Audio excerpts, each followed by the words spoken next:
All right. Good afternoon. Hope all is well with everybody. Had a tough loss this past weekend, but we got to pick up the pieces, move on. It's Denver Bronco week. With that said, I'm all ears.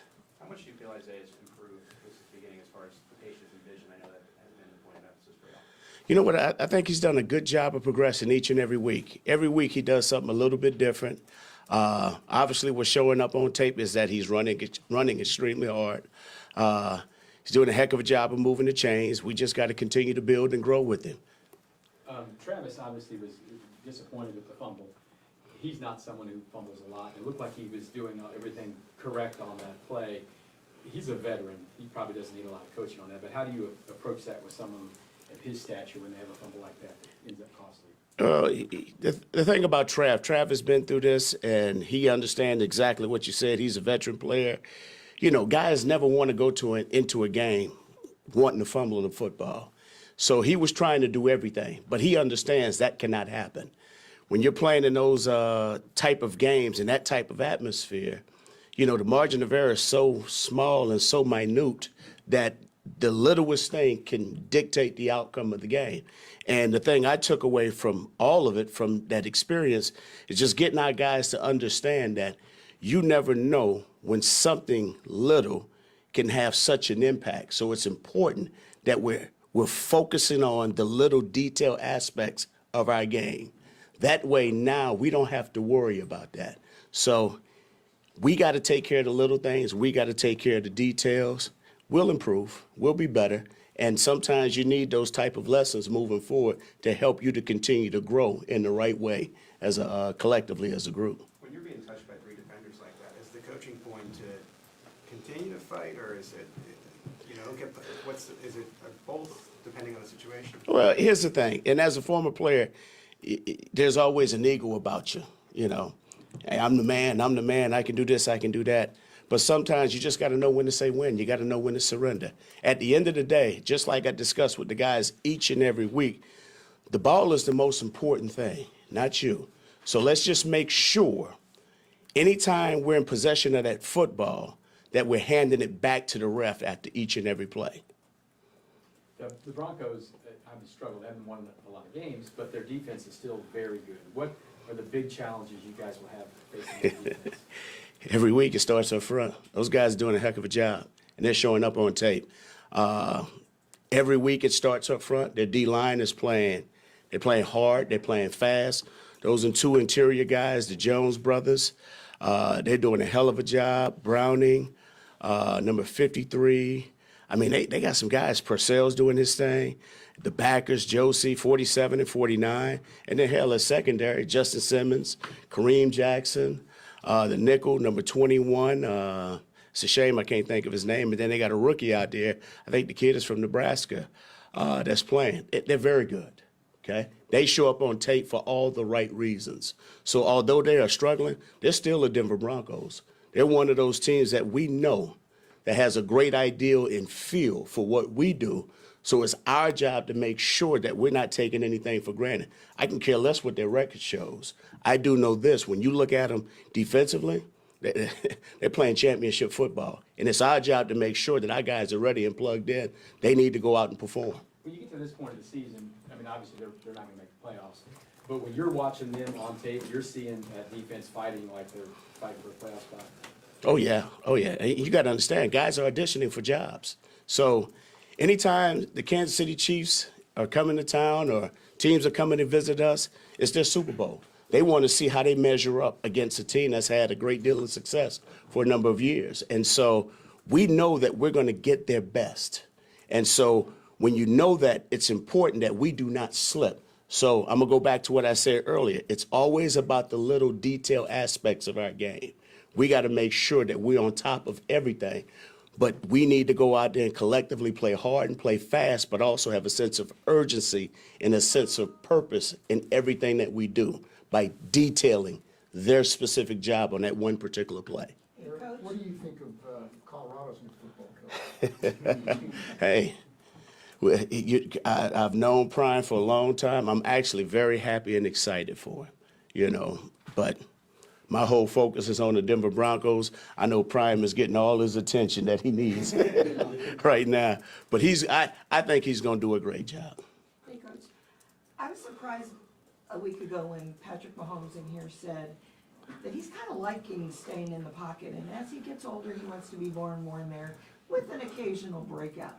Are you seeing that attitude from him and trying to help him develop that more and more and make plays more and more? And Oh yeah, I mean it's good talk. so it's not true. No, it is true. And I'm just bringing it to light because he's actually very, very in tune and staying focused on what can he do in the pocket to help him to get better.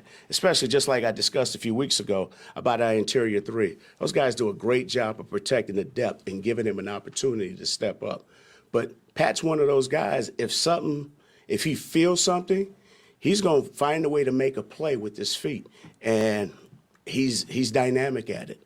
And the thing that you don't want to do, you don't want to encourage him to do it all the time, but you don't want to discourage him from doing it as well. But he's doing a heck of a job of just stepping up in the pocket, playing with poise, and doing what he needs to do. So he's not as old as he thinks. I mean, this is year, 5 or 6? 27. Yeah, I mean, he's 20. Yeah. What, He's a how baby. old is Brady? 45. Yeah, exactly. So he got a long ways to go. I wanted to also ask you about Pacheco. When I first met him, he told me football was his favorite. It's the only place you could hit somebody and not get in trouble for it. He's got that running back, I'm going to knock you over if you come. Do you see that kind of growing in him, helping him be more successful? Yes. And other teams starting to respect how physical he can be? Well, you know what? I'll say this. Greg Lewis is doing a great job with him. I tell you what else is teaching him. Jerick McKinnon is doing a great job with him. Clyde Edwards-Helaire is doing a great job with him. Burton is doing a great job with him. All those guys, they talk to each other. They have a great chemistry. They have a great working relationship together. So they're helping him to improve on every aspect of his game. Is he taking heed? Yes, he is. He's listening. He's going out there, and he's learning a lot on his own as well, because you can only learn by experience. But he's doing a great job. He's just a physical football player. He's a physical person. And so he has the right attitude and the right mindset to play the position, because they know when he's getting backfield, it's 85,000 people, including the other 11 on the other side of the ball, knows that he's going to touch it.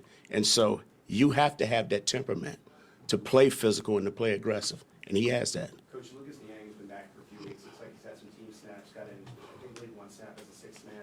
He's had 9 previous starts for you in the past. Just how ready do you think maybe he is to get back in that mix? Yeah, I think Lucas is chomping at the bit, and I think obviously just like any professional player, they would all tell you, hey, I'm the man, I should be starting right now. But right now, those guys are doing a pretty good job up front of taking care of business, although it hasn't been perfect all the time. But, he understands his role, and he understands his place, and he understands that the biggest thing right now is making sure if something was to happen, that he's mentally and physically prepared to step in when that situation presents itself. Coach, talking about Go ahead, Jay. Talking about Dean the- Harvey. the O-line and tackles, Orlando and Wally have been kind of considered giving up the most pressures in the league so far. What's been the process of helping them out along with Chips and Oh, yeah. the O-line? Well, I'll say this, just like I discuss each and every week, because it's not an excuse for those guys, but every week we're going to get everybody's best. And so every week is championship football. Those guys know exactly what they're going to be faced. As a coaching staff, we can do a great job, a better job of helping them out as well, knowing that some of the premier pass rushers that they're going to play against. It's just like the kid Browning, number 56. This kid was an inside backer. Now he's outside, wreaking havoc. Number 53, I can't think of his name, but these guys can play. They get after the quarterback. So we got to make sure we're staying in tune and giving them the necessary help. But also, too, those guys know in certain situations that help won't be provided. So they also understand that they can be better in certain situations. But as a coaching staff, we need to be better as well. Go ahead. It seems like Pacheco's production has gotten better since his fumble. You mentioned details earlier. I just wonder, with the running style and the details, what has shown up to where he's been so successful since fumbling against the Jacksonville Jaguars? You know what? And I'll say this, and it sounds simple. He takes coaching. he listens, okay? And one thing in this industry, the only way you're going to learn to improve is to go out there and make a mistake. Sometimes the best thing that you can do is make a mistake. And so by him having his quote-unquote failures when presented, he's maximized and made the most of it because he's learned from what not to do. And so I think he's a mature kid he's doing a great job right now. Knock on wood, I don't want to jinx him, but he's doing a great job. Coach Slew is making sure he's staying fundamentally sound with all the details and all the aspects of the things that he needs to do on the field. But on top of that, making sure that he's taking care of his body the right way. Coach, you've had Melvin Ingram now for, not Melvin Gordon. Yeah, that's all right. We had Ingram for a while. But you have Gordon now for the past week, and understanding that the running backs room is healthy, but what stands out to you about Melvin that you didn't know before? You know what? I'll say this. I don't know if I necessarily didn't know it, but just watching him, he's the ultimate professional. It's the reason why he's had the success that he's had. Obviously, he had a tough year this year, and sometimes that happens. But sometimes without any bad luck, you wouldn't have any good luck at all. And he's happy to be here. I'm glad that he's here. He's had an opportunity to watch our guys work. He has a great deal of respect for what we're doing and how we're doing it. And he's just making the most of every opportunity. He's not complaining about anything. He just wants to know what he needs to do. And the thing that we talked about on day one is just making sure he's busting his tail when he's out there, and he's doing a great job of it. He's a professional. Thanks, everyone. You guys take care. Thank you.